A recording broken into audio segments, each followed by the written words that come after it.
en el libro de Oseas y estamos estudiando este libro, comenzamos la semana pasada y hoy vamos a leer Oseas capítulo número 2 de los versículos 2 al 15. Para las personas que no estuvieron hace 8 días, vamos a iniciar una serie que se llama Un amor incomparable.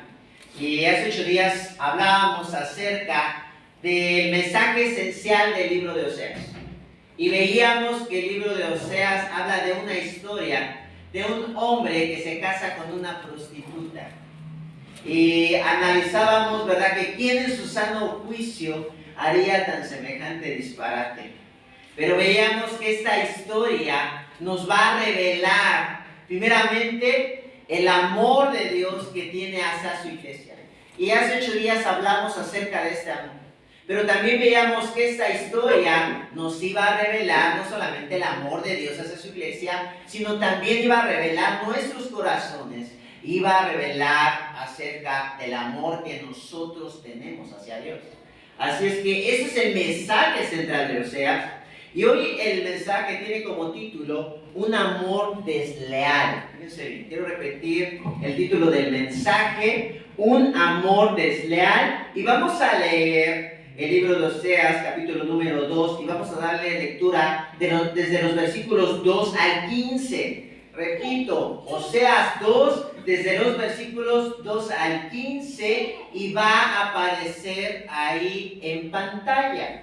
Síganme con su mirada, vean lo que dice la palabra del Señor en esta mañana. Échenle en cara a su madre que ni ella, vean lo que dice el Señor, qué palabras tan tremendas, que ni ella es mi esposa, ni yo su esposo, que se quite del rostro el maquillaje de prostituta y de entre los pechos los adornos de ramera. Y vean lo que sigue diciendo el Señor. De lo contrario, vean lo que va a pasar si Israel no cambia. La desnudaré por completo, la dejaré como el día en que nació y la pondré como un desierto. La convertiré, dice el Señor, en tierra seca. ¿Y qué dice? Y la mataré, vean qué despiadado. La mataré de sed. Y vean lo que sigue diciendo el Señor. Quizá estas palabras no nos gustan tanto. No tendré compasión de sus hijos, porque son hijos de ¿qué dice? De prostitución. Y vean lo que sigue diciendo. Su madre es una prostituta, la que los concibió, dice, es una sinvergüenza. Pues dijo, quiero ir tras mis amantes que me dan mi pan y mi agua, mi lana y mi lino, mi aceite y mis bebidas. Por eso, dice el Señor, les cerraré el paso, ¿con qué dice? Con espinos. La encerraré para que no encuentre el camino. Con ardor, dice, perseguirá a sus amantes. Y al no encontrarlos dirá, prefiero volver con mi primer esposo. Porque antes, dice, me iba mejor que ahora. Ella no ha querido reconocer que soy yo quien le ha dado el grano, el vino nuevo, y el aceite. Yo le he multiplicado, dice el Señor, la plata y el oro. ¿Y qué hizo con ellos? Falsos dioses. Por eso, llegado el momento, le quitaré, dice, mi trigo y mi vino nuevo. La dejaré sin lana y el lino que le di para cubrir su desnudez. Voy a exhibir su desvergüenza. Y vean lo que dice, a la vista de todos sus amantes, y nadie, absolutamente nadie la librará de mi mano. Pondré fin a todo su jolgorio, sus peregrinaciones, sus lunas nuevas, sus días de reposo y sus fiestas solemnes. Devastaré, ¿qué dice ahí? Sus vides, sus higueras, todo lo que tenía, que consideraba la paga de sus amantes. Las convertiré en maleza y los animales del campo, dice, acabarán con ellas. La llamaré a cuentas por los días en que quemaba ofrenda a sus falsos dioses, cuando se adornaba con zarcillos y joyas. Y olvidándose de mí, ¿qué dice? Se iba tras sus amantes. amantes, afirma el Señor. Pero vean cómo en medio de esta sentencia del Señor, vean cómo el Señor en el versículo 14 empieza a ver un cambio. Dice, por eso ahora voy a seducirla, me la llevaré al desierto y le hablaré, ¿qué dice? Con ternura. Allí le devolveré sus viñedos y convertiré el valle de la desgracia en el paso de ¿qué? De la esperanza. Allí me corresponderá como en los días de su juventud, como el día en que salió ¿de dónde? De Egipto. Esta es la palabra del Señor, difícil, dura, confrontante, pero necesaria para nuestros corazones. ¿Les parece si oramos en esta mañana? Para que podamos escuchar lo que el Señor nos quiere decir, que puedas abrir tus oídos muy bien y que puedas entender que esta palabra no es para ti, no es para la persona que está a tu lado, es para ti. Así es que vamos a orar. Señor, gracias por la oportunidad que nos das de estar aquí y de poder leer tu palabra y de poder ser confrontados. Utiliza mi vida y que el poder de tu Espíritu Santo redarguya en nuestros corazones y podamos entender nuestro pecado y podamos venir corriendo a ti, Jesús, en donde solo hay transformación y en donde solo hay vida. Gracias, Señor. En el nombre de Cristo Jesús te damos gracias. Amén. Quisiera iniciar con una pregunta. ¿Quién de ustedes, quiero que sean muy honestos, piénsenla bien, ¿quién de ustedes ha sido víctima de una decepción amorosa? Levanten su mano. ¿Quién de ustedes ha sido víctima de una decepción amorosa? ¿Quiénes les han roto el corazón? Dice ahí, están diciendo a ti, ¿verdad? ¿Qué es lo que pasa cuando nos rompen el corazón? ¿Cómo nos sentimos? Tristes. Enojados, así es, también pasa enojo. ¿Qué más? ¿Nos qué? Nos vamos a la cantina, dice. Ok. Al enterarte cuando sufres una decepción amorosa, ¿están de acuerdo que lo primero que hacemos con la persona a la cual nos traicionó, la queremos ver? Muerta. Lo primero que queremos es no ver a esa persona. ¿Están de acuerdo? Ver muerta, dicen. No queremos ver a esa persona. Queremos tenerla muy lejos de nosotros, ¿sí? No queremos saber absolutamente nada de ella. En el caso de los que son jóvenes, de que sufrieron decepción de alguna novia, si tienen alguna carta, si tienen algún oso de peluche, lo primero que hacen es deshacerse de esas cartas, tirar esos osos del mal y esconderlos en un lugar, pues muy lejos de tu cuarto, muy lejos de la casa, sino regalarlo, tirarlo a la basura. Realmente queremos deshacernos de todo aquello que nos recuerde la traición de esa persona. Hoy, como les dije, vamos a iniciar con nuestra serie de Oseas, vamos a continuar con ella. Y hoy nos vamos a enfocar a este amor desleal que apunta no hacia estos amores que nos han destrozado el corazón, sino apunta hacia nuestro amor hacia Dios, hacia cómo nosotros a veces no amamos al Señor como deberíamos de amarlo. Así es que voy a hablar de tres cosas acerca de este amor desleal. La primera, la traición. La segunda, la condena. Y la tercera, la desgracia. Quiero repetir estas tres cosas que hoy voy a hablar de este amor desleal: la traición, la condena y la desgracia. Fíjense, vamos a empezar con el punto número 1, la traición. Vean lo que dice la palabra del Señor en el versículo número 2. Échele en cara a su madre que ni ella es mi esposa, ni yo soy su esposo. Y vean lo que pide el Señor que le digan a Israel: que se quite del rostro el maquillaje de prostituta y de entre los pechos los adornos de ¿qué? De ramera. Con estas palabras, el Señor quiere decir algo a nuestros corazones y quiere decir algo a Israel.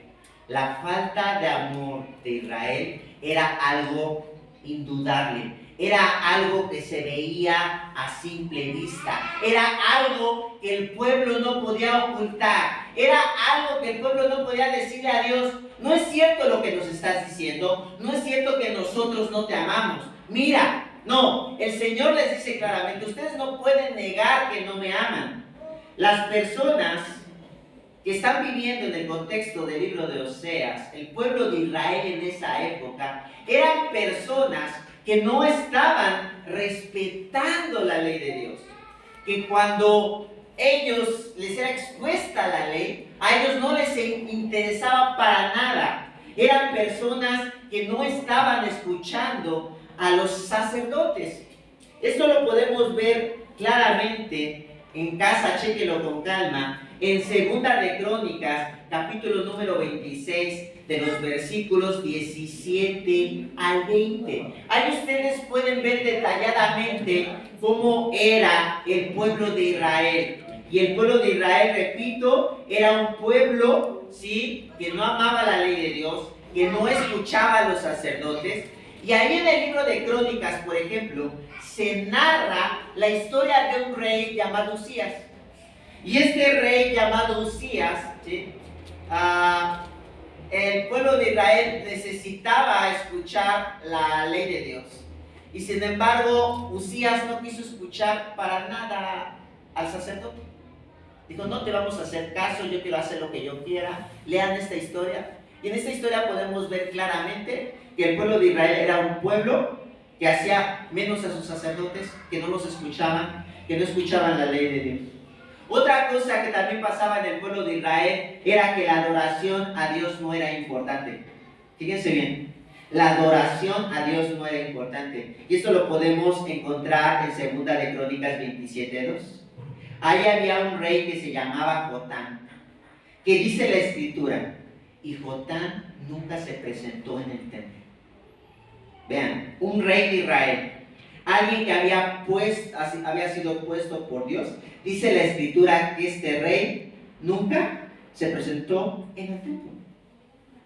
¿Cómo puede ser posible esto? Era un rey que había sido puesto por Dios, era un rey que conocía a Dios, y dentro de las tradiciones de Israel era que la adoración pública era algo bien importante. Pero este rey nunca puso un pie en el templo. Podemos ver también en Crónicas que el pueblo de Israel, su confianza estaba en otros dioses. Segunda de Crónicas 28:2 nos habla de un rey, Acaz, que estaba teniendo una adoración abierta a Baal, ¿verdad? Entonces el pueblo de Israel no estaba confiando en Dios, estaba poniendo su confianza en los dioses que estaban alrededor de los pueblos vecinos. Y entonces era una nación que estaba practicando abiertamente la idolatría. Pero había otra cosa a la cual estaba pasando, y era también que había ceremonias repugnantes en el pueblo de Israel. Lean Segunda de Crónicas 28, también 3, leanlo en casa. Lo que estaba pasando era que el pueblo de Israel mataba a los niños en sacrificio a los dioses para que los escucharan. Esto era algo realmente terrible. El pueblo de Israel no amaba a Dios. Esta indiferencia, amigos, hacia Dios apunta a nuestros corazones.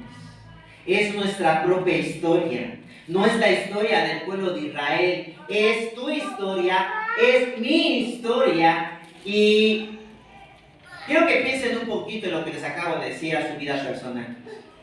Las personas, amigos, hoy en día, cristianos y no cristianos, vemos la ley de Dios con poco interés, ¿cierto? Sí. Su contenido no es tomado en cuenta. La sabiduría y verdad expresada en cada una de sus páginas es minimizada. Lo que dice la Biblia es importante. Para muchos no. Y para ti tampoco a veces. No importa. Lo que dice la Biblia no es verdad. La Biblia no es relevante. ¿Para qué leo mi Biblia? El amor de Dios expresado en ella es insuficiente bueno, sí, Dios dice en la Biblia que Dios me ama, pero yo no me siento amado por Él. Entonces creo que esa falta de búsqueda de la ley de Dios que estaba pasando en el pueblo de Israel, también habla acerca de nuestra propia vida, de cómo nosotros hacemos a un lado la palabra de Dios, cómo nosotros no nos interesa, cómo nosotros no la leemos, porque esto es una realidad, hablando del pueblo cristiano. Estamos sufriendo un analfabetismo terrible de la Escritura, personas, ¿verdad?, que no leen la Biblia, personas que no sabemos las historias básicas de la Biblia, y eso es algo terrible. Y no solamente, ¿verdad?, también de que no la leamos, sino tú puedes leerla también, pero no aplicarla, no tener un encuentro personal con el Señor. Esto que estaba pasando en el pueblo de Israel nos pasa a nosotros mismos. Así es que la pregunta en esta mañana, terrible a nuestros corazones, es: ¿para ti la palabra de Dios es importante? ¿Para ti la palabra de Dios es algo relevante? ¿O al igual del pueblo de Israel es algo que te genera poco interés? Y si te genera poco interés, el Señor te está diciendo: no vengas a decir que me amas, porque no me estás amando. Es algo bien fuerte, ¿eh? Porque a veces nosotros decimos: no, yo sí amo a Dios muchísimo, con todo mi corazón, con toda mi mente, con todas mis fuerzas, pero ni siquiera abrimos la palabra de Dios. Entonces es algo realmente muy fuerte. Es algo que el Señor está diciendo: si tú no me buscas, si tú no quieres encontrarte conmigo en la Escritura y dices que me amas, eres un mentiroso. No me estás amando. Y eso es lo que Dios le estaba diciendo al pueblo de Israel. Por otro lado, la autoridad pastoral también está en crisis. Así como Israel o los reyes no escuchaban a los sacerdotes, hoy en día las personas también se molestan cuando un pastor confronta su pecado. Hoy muchos de ustedes, mientras yo les hable amablemente, van a estar contentos. Pero cuando yo confronte sus vidas, cuando yo les diga: oye, creo que estás mal, entonces salta luego la molestia, ¿verdad? Yo ya no voy a ir a esa iglesia porque el pastor se mete con mi vida. No debe de meterse con mi vida. Él debe de hablarme cosas mientras que yo me sienta bien, que Dios me ama, pero que confronte mi vida, no estoy dispuesto a él. El amor, el amor de Dios tiene que ser expuesto a veces por los pastores confrontando el pecado de la gente. La gente no está dispuesta a recibir corrección y disciplina, ¿sí? ¿Están dispuestos a recibir corrección y disciplina? Muchas veces no. Muchas veces. Es doloroso. Entonces, lo mismo que está pasando en el pueblo de Israel nos está pasando. La iglesia, entonces, nos está diciendo Dios en ese segundo capítulo de Oseas, es: nosotros como su iglesia debemos estar dispuestos a escuchar la voz de Dios, a ser disciplinados, a ser confrontados con nuestro pecado. La adoración comunitaria también está en crisis, ¿cierto? No es apreciada. Gente inconstante, personas con agendas muy ocupadas. Tenemos tiempo para todo, pero para reunirnos, somos como ese rey que les mencioné ahorita, que si pisamos 2 veces al año a veces el templo, es mucho. Es algo fuerte lo que está diciendo. Nuestra confianza, por otro lado, así como en Israel estaba en los Baales, nuestra confianza hoy en día está en el dinero, está en nuestro trabajo, en el éxito, en el amor. Estos son nuestros dioses. Estos son los que nos hacen sentir bien. Mientras yo tenga dinero, entonces mi vida está marchando bien. Mientras mi trabajo me esté dando todo lo que yo desee, entonces voy a rendirme ante él. Mientras tenga éxito, entonces voy a estar muy contento, voy a buscarlo todo el tiempo. Las personas buscamos estas cosas porque son las cosas que consideramos nuestros dioses, que los estamos buscando, que queremos tenerlos contentos, y mientras tengamos contentos a estos dioses, entonces nuestra vida va a estar bien. Sin ellos la vida no tiene sentido. Por eso son nuestros dioses. Porque cuando el dinero falta, cuando el trabajo falta, cuando el éxito falta, cuando el amor falta, entonces viene nuestra depresión y decimos, ay, es que la vida no tiene sentido, ¿por qué está pasando esto? Es por eso, porque para nosotros lo más importante son estas cosas y no Dios. Eso le estaba pasando al pueblo de Israel. La sociedad, por otro lado, decía al último que el pueblo de Israel estaba haciendo cosas impensables, o sea, estaban haciendo holocaustos de sus propios hijos. Eso nos suena a una locura, pero nosotros, amigos, también hacemos locuras de ese tipo. ¿No les suena algo muy loco en la actualidad haciendo rituales absurdos, por ejemplo, rendiéndonos ante las ranas, por ejemplo? ¿Quién de ustedes tiene una rana en casa? Nadie. No se haga. ¿Qué significan las ranas? Abundancia. Abundancia. La gente, y muchos cristianos creen en esto, y quizá eres tú, no lo sé. Los gatos, no me digan que no saben, De mala suerte los negros. Los malos de mala suerte, pero los gatos, ¿qué significan? Que te da manita, ¿qué significa? Dinero, creo, ¿no? Dinero, así es. ¿Por qué debemos de tener $1 en nuestra cartera? Buena suerte para Para la buena suerte. atraer el dinero. Fíjense qué incongruencia. O sea, el pueblo de Israel hacía estos ritos, daban a sus hijos para que fueran escuchadas sus peticiones, pero nosotros no estamos tan alejados de esto. O sea, nosotros seguimos siendo tan absurdos. O sea, amamos a una rana más que a Dios. Amamos a un gato más que a Dios. Ponemos nuestra confianza, por ejemplo, es algo absurdo también. ¿Qué tenemos que hacer para que a un niño decimos no le echen ojo cuando está recién nacido? El ojo de venado. Cerita roja. Su ojo de venado. Un hino. A lo mejor es para rojo. Es palipo. Palipo. Qué bien sabes. O sea, vean qué absurdo es nuestro corazón. Ponemos al grado de un hilo rojo por encima de Dios. Y todos nos atrevemos a decir, no, yo amo a Dios con todo mi corazón. Hoy muchas personas rinden culto a la Santa Muerte.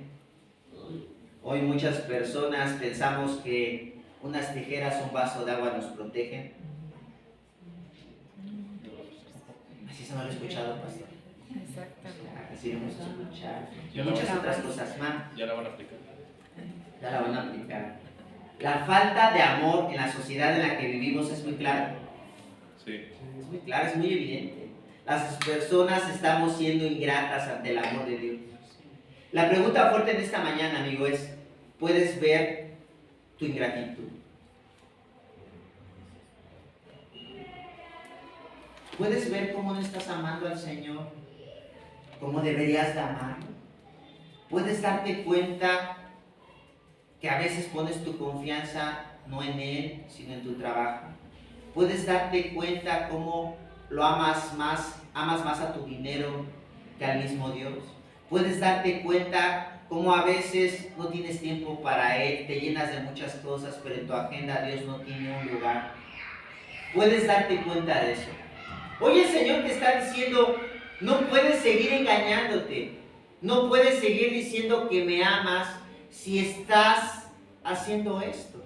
Hoy quiere confrontar tu vida, hoy quiere confrontar tu pecado, hoy quiere confrontar mi pecado, y que nos demos cuenta que realmente estamos traicionando el amor del Señor. Estamos, escuchando, traicionando el amor de Dios. La pregunta es, ¿te duele escuchar que eres un traidor? Al pueblo de Israel no le dolía. Fíjense cómo les está hablando el Señor. Son como una prostituta, fuerte. Y Israel decía,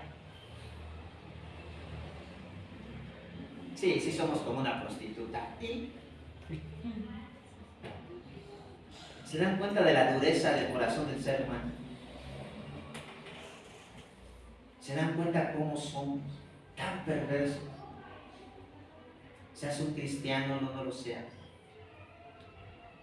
Se dan cuenta cómo realmente no amamos al Señor. Y hoy lo que el Señor quiere que te des cuenta de esto, que te duela escuchar que eres un traidor, que no amas a Dios como Él te ama. Mientras tú no te des cuenta que eres un traidor, entonces nunca vas a buscar el amor de Dios. Te va a pasar lo que al pueblo de Israel. Como no se sentían unos traidores, nunca buscaban a Dios. Pero lo que hoy el Señor quiere es que nos sintamos los más miserables, que te puedas sentir realmente que eres una persona que no corresponde al amor que Dios te está dando. Y entonces cuando tú entiendas la clase de amor que Dios tiene hacia ti y que eres un traidor, entonces vas a empezar a buscarlo. Entonces vas a sufrir un arrepentimiento y vas a decir, Señor, perdóname la verdad, porque yo durante mucho tiempo he creído, he pensado que yo te amo, pero hoy tú me estás diciendo que realmente no es así. Yo quiero darte gracias porque esto me permite realmente buscarte, me permite ver la enorme necesidad que tengo de ti. Yo hoy quiero reconocer delante de ti, Señor, en la intimidad, que si bien es cierto vengo a la iglesia, que si bien es cierto leo mi Biblia, que si bien es cierto oro, quiero reconocer, Señor, que no te amo lo suficiente. Quiero reconocer que a veces hago muchas de estas cosas simplemente para que me vaya bien. Quiero reconocer que simplemente lo hago, pero a veces confiando más en otras cosas y en otros dioses. Así es que hoy nos debe doler escuchar esto de que somos unos traidores. Hoy estas palabras de que nos quitemos el maquillaje de una prostituta no es para el pueblo de Israel, es para nosotros. Porque el Señor nos dice, a veces se ven como esas prostitutas, amando a otras cosas y no a mí. ¿Qué fue? Somos unos traicioneros. Pero vean la segunda parte, la condena. Vean lo que, porque a veces nos gusta hablar mucho de este Dios de gracia, pero no nos gusta hablar del Dios de justicia. El Evangelio nos habla de las dos cosas. Vean lo que dice. Le dice Israel, la condena, punto número 2. Dice, ok Israel, no me estás escuchando, ¿te vale lo que estoy diciendo? Vean, de lo contrario, si tú no cambias, ve lo que va a pasar. La desnudaré, ¿por qué dice? Por completo. La dejaré como el día en que nació. La pondré como un desierto, la convertiré en tierra seca y la mataré de sed. No tendré compasión de sus hijos, porque son hijos de ¿qué? De prostitución. Su madre, dice, es una prostituta. La que los concibió es una sinvergüenza. Nuestra falta de amor por Dios tiene un resultado. ¿Cuál es el resultado? Desamparo. Su desamparo. ¿Qué fue? Expresa. Nuestra falta de amor por Dios tiene como resultado su desamparo. Oseas le dice a Israel que su traición tendrá un costo. ¿Cuál? El castigo que una prostituta merece. Repito, Oseas le dice a Israel, tu traición tiene un precio, y el precio es el castigo que toda prostituta merece. Y la pregunta es, ¿cuál era el castigo de una prostituta? La Biblia nos enseña esto. Muerte. La Biblia nos enseña 3 cosas que pasaban con una prostituta. Número 1, la vergüenza pública. La exponían. ¿Se daban cuenta de que alguien era una prostituta? Órale, ante todos. Fuerte, ¿no? Por eso el pasaje de Jesús. ¿Lo recuerdan cuando le ponen a la mujer adúltera? Ajá. Los fariseos están haciendo lo correcto. Ellos la están llevando, ¿qué? A juicio. Sigo. No solamente la vergüenza pública, era también la aflicción. O sea, no solamente la exponían públicamente, sino decían, eres una prostituta, entonces te vamos a quitar todos tus bienes. Todo lo que tú tienes y te has ganado con este amor desleal, te lo vamos a quitar. Le quitaban sus pertenencias, le quitaban casas si tenía, le quitaban absolutamente todo. Y otra era que no deberían de tener misericordia. Decían, eres una prostituta, entonces no vamos a decir, oye, perdónenme, ya no voy a volver a hacerlo. No, la ley dice que nosotros no debemos de tenerte misericordia. Vean lo que dice Ezequiel 16:35, no los estoy engañando. Nos recuerda esto. Vean, voy a leer. Dice, por tanto, prostituta, escucha la palabra del Señor. Así dice el Señor omnipotente. Has expuesto tus vergüenzas y exhibido tu desnudez. Vean, la exhibición pública. Al fornicar con tus amantes y con tus hijos. Estos les has ofrecido la sangre de tus hijos. Por tanto, reuniré a todos tus amantes y a quienes brindaste placer, tanto a los que amaste como a los que odiaste, los reuniré contra ti de todas partes y expondré tu desnudez ante ellos y ellos te verán completamente desnudo. Te juzgaré como una adúltera y como una homicida. Y derramaré sobre ti mi ira, ¿y qué? Y miseria. Te entregaré en sus manos y ellos derribarán tus prostíbulos y demolerán, ¿qué? Tus puestos. Pues eso se lo está diciendo el profeta Israel, pero es un ejemplo, ¿verdad? En la historia de Israel, en los documentos nosotros podemos saber qué era el trato que se le daba a una prostituta. Dice, te arrancarán la ropa y te despojarán de tus joyas, dejándote completamente desnudo. Convocarán, y vean lo que dice, a la asamblea contra ti y te apedrearán y descuartizarán, ¿a qué? A filo de Filo de espada. El trato a una prostituta era algo relajado, No, terrible. era terrible. Perdía la vida, ¿eh? Por eso en el pasaje de Jesús cuando dice vamos a apedrearla, ¿no? El pueblo de Israel iba a sufrir mucho por eso. Iban a ser llevados prisioneros por Asiria. ¿Se imaginan ser prisioneros? ¿Iba a ser fácil para ellos? No. ¿Qué iban a sufrir? ¿Pérdidas de seres queridos? ¿Qué? Sí. Persecución. Persecución. Hambre. Hambre. ¿Qué más? Desnudez. Desnudez. Sin trabajo, sin un hogar. Escasez. Escasez. ¿Lo merecían? Sí. Y viene la pregunta fuerte para mí. Lo merece. ¿Merecemos a veces cuando experimentamos cosas difíciles en la vida? Sí. Sí. Por infieles. No quiero decir, porque tenemos que ser sabios, no quiero decir que todo lo malo que te pasa en la vida es porque no amas a Dios. No quiero decir eso. Pero sí quiero decir que si no amas a Dios, sí puede pasar esto. ¿Ok? ¿Sí se entiende? No es una regla general, pero la Biblia nos habla acerca de que nuestro pecado sí tiene consecuencias.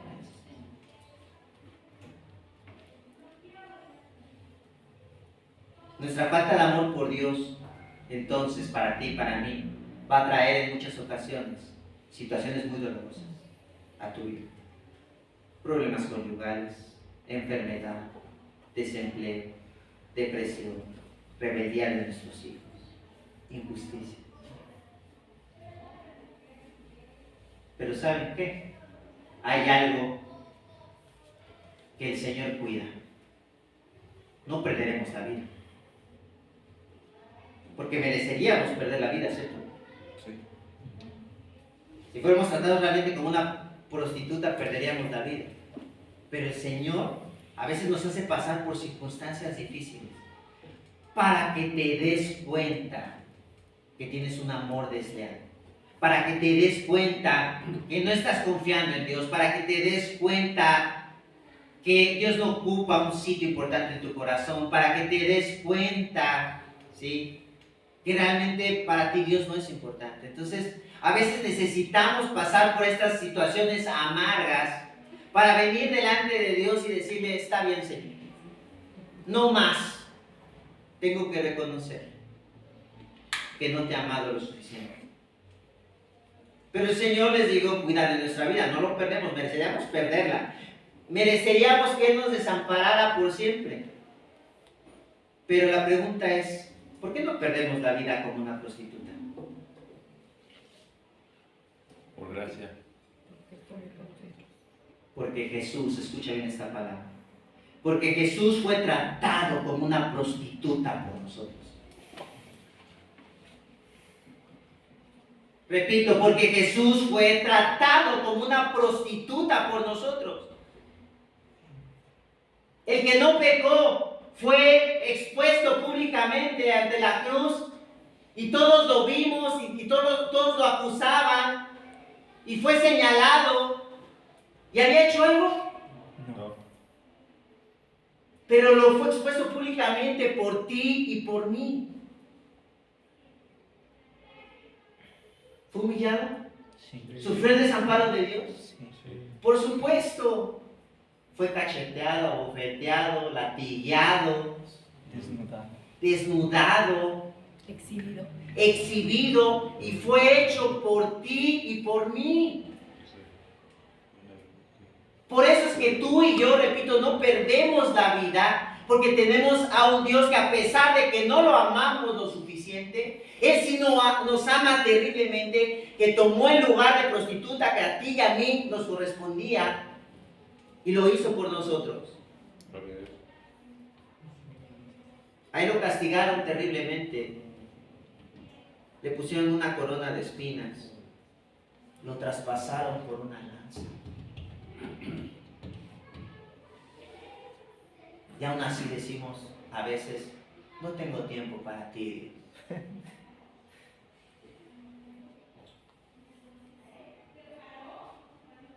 En Cristo nuestra vida está protegida. En medio de nuestro desamparo, de nuestro dolor que estamos experimentando, amigos, hoy, como consecuencia de la falta de amor por Dios, hoy Cristo nos está diciendo, vuelvan a mí. Vuelvan a mí. Y la única forma de volver a Dios es arrepintiéndonos. Es reconociendo que no es Jesús quien era una prostituta, sino éramos nosotros. Es reconociendo que ese Dios al cual no le amamos lo suficiente nos ama terriblemente. Pero eso no nos hace pensar y decir, bueno, Jesús me ama, yo no voy a hacer nada. Sino cuando realmente comprendemos el amor de Dios en toda su amplitud, nosotros no podemos seguir viviendo como lo estamos haciendo. Es el amor de Dios que nos impulsa realmente a transformarnos, realmente a decir, Señor, perdóname, me estoy equivocando, no te amo lo suficiente. Es cuando entendemos realmente el amor del Señor, que nuestras vidas son cambiadas y transformadas. Así es que hoy el Señor nos invita, nos llama a caminar en el desierto con esperanza de que Él vendrá en nuestra ayuda.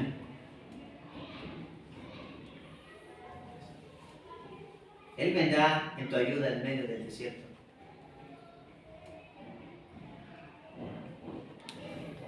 Aunque no lo merezcas. Lo hizo en la cruz, así que no te dejará, pero arrepiéntete de no amar a Dios. Arrepiéntete. Tercer punto, la desgracia. Dice Oseas, por eso ahora voy a seducirla. Fíjense. Dice, ok, están desamparados, están sufriendo el dolor, están entendiendo que no me aman. Dice, pero por eso ahora voy a seducirla. Me la llevaré al desierto y la hablaré, ¿qué dice ahí? Con ternura. Allí le devolveré sus viñedos. Y convertiré el valle de desgracia, ¿en qué dice? En el paso De la esperanza. Allí me corresponderá, como en los días de su juventud, como en el día en que salió de Egipto. el Dios del Evangelio, nos habla fuerte en la desgracia. El pueblo de Israel no amaba al Señor, pero su desgracia va a permitir que vea el profundo amor de Dios por ellos. ¿Cierto? Israel va a dar de cuenta que su falta de amor a Dios es el peor error que ha cometido. La desgracia le va a mostrar la profundidad de su pecado y le va a mostrar, has hecho un lado a Dios, no puedes seguir viviendo así, pero también le va a permitir escuchar de nuevamente a Dios. Repito, la desgracia nos permite escuchar a Dios nuevamente. Porque en las buenas, si somos honestos, a veces no lo escuchamos. ¿Dónde es donde más cambiamos? La aflicción. En los problemas. En los momentos difíciles. Por eso dice Dios, por eso ahora voy a seducirla. Me llevaré al desierto y la hablaré. Con ternura. Ahí. Dios ya les había hablado fuerte. Con todo, ¿no? Son unas prostitutas. ¿Y entendió? No. Pero en el dolor ya no llega y les dice, son unas prostitutas. Dice, con ternura, de manera suave, aquí estoy. Siempre he estado aquí. ¿Entiendes? ¿Ahora entiendes? Y entonces Israel, ¿qué hizo? Sí, Señor. Ahora entendemos. El dolor provoca que seamos más sensibles a la voz de Dios. Pero no esperes a que llegue más dolor a tu vida. En el dolor podemos ver claramente nuestro pecado, nuestra condición, pero sobre todo podemos ver el amor de Dios. Él nunca nos ha abandonado. Nosotros lo hemos abandonado a Él. Él siempre ha estado dispuesto a ayudarnos. Él siempre ha estado cerca de nosotros. Tenemos que lamentarnos de no amar a Dios como Él lo merece. Entonces, el arrepentimiento aparecerá inmediatamente. El llamado de Dios en esta mañana es: corramos hacia Él. Reconozcamos nuestro amor desleal. Reconozcamos nuestra traición. Veamos nuestra condena. Pero sobre todo veamos también lo que deseamos otra vez. Que Cristo fue tratado como una prostituta para que nosotros no fuéramos aniquilados. Él vino en nuestra ayuda, Él vino en nuestro rescate. Esto significa que Dios está ahí contigo, que no te va a dejar, pero que te va a transformar. Por eso dice Oseas, allí, en ese momento cúspide del clímax, cuando en el dolor por fin escuchas a Dios, allí me corresponderá, como en los días de ¿qué? De su De juventud. su, como el día en que salió. Egipto.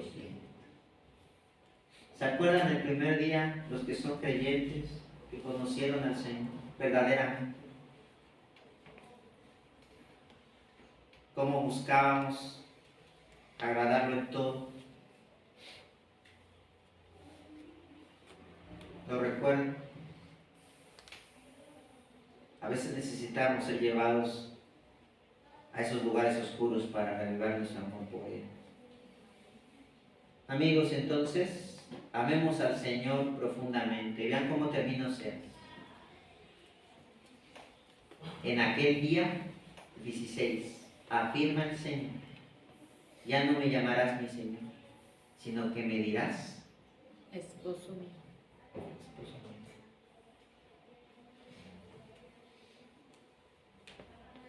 Somos la esposa de Dios. La iglesia es la esposa de Dios. No porque lo merezcamos, sino porque Jesús hizo todo Amén. para comprarnos como su esposa. Aleluya. Pensemos en esto, pensemos en lo que estamos haciendo y que el Señor sea ese esposo, esa referencia que tanto necesitamos. Pidámosle perdón al Señor. Vamos a orar. Señor, tú nos conoces perfectamente a cada uno de los que estamos aquí. No podemos engañar. Tú sabes cómo amamos otras cosas más que a ti. En lo personal quiero pedirte perdón porque amo otras cosas más que a ti. Señor, perdóname porque a veces es más importante mi dinero. Perdóname porque a veces es más importante mi trabajo. Perdóname, Señor, porque a veces es más importante el reconocimiento que recibo de otras personas que darte la gloria. Pero no quiero seguir viviendo así. Quiero recordar, Señor, que no es mi trabajo ni mi dinero quien me sostiene, sino eres tú. Quiero recordar, Señor, que no estoy como un plantador o como un pastor para que los demás me digan qué bien lo estás haciendo. No quiero hacer eso. No trabajo para ello. Te sirvo a ti. Y la única opinión que me debe de valer es la tuya. Señor, ayúdame a cambiar este corazón tan falto de amor. Pero también ayuda a mis amigos en esta mañana a reconocer su falta de amor. Que puedan sentir la enorme traición que ellos están haciendo. Que puedan ver las consecuencias de esa traición. Pero también que puedan descansar en que tú no los vas a aniquilar por completo. Porque Jesús ha dado su vida por ellos. Gracias, Padre, por tratarnos con tanta misericordia, por tratarnos con tanta paciencia. Cambia nuestras vidas. Queremos ser personas que reflejen tu amor a otras. No queremos ser cristianos superficiales. Queremos ser cristianos que vivan el Evangelio día a día, minuto a minuto. Gracias, Señor, por este tiempo. En el nombre de Cristo Jesús te damos gracias. Amén.